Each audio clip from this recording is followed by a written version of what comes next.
In this video, you're going to learn how to insert one row or multiple rows into an Excel worksheet.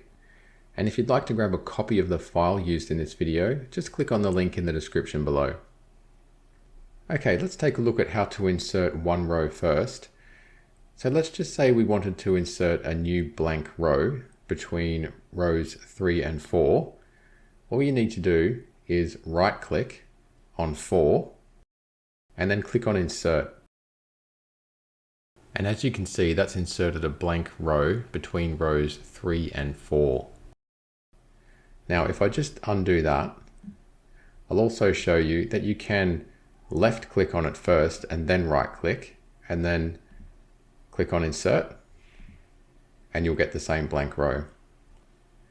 Okay, so I'll just undo that again. And now we'll have a look at how you can insert multiple rows. So let's say you want a couple of blank rows underneath row 5.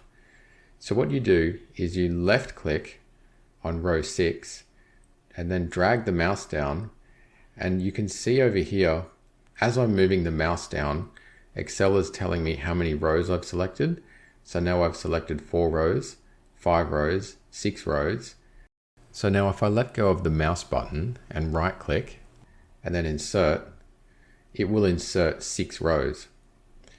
Okay, so if instead I just dragged it down 3 rows, so it says 3R, and then right click and insert, Excel will insert 3 blank rows.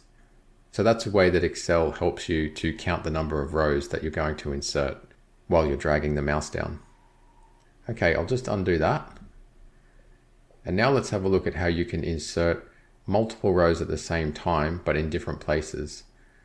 So if I click on row 3, and then I come down and I press the Control key and hold it down and then click on row 7, let go of Control, right click on the mouse and then insert, you can see that it's inserted blank rows in a few different places.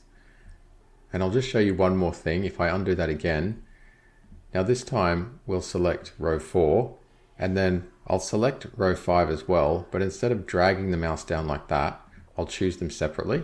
So row 4 I've clicked on, then I'll hit Control, and then I'll click on row 5 and let go of Control, right click and then insert.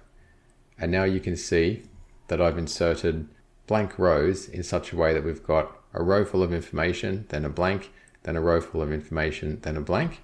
So if we did that all the way down, so if I choose row 3 and then I hold down Control and then I separately select each of these rows like this, let go of Control, right click and insert, you can see that we've now got a blank row in between all of the other rows. Okay, so that's how you can insert one blank row and also a couple of ways that you can insert multiple blank rows.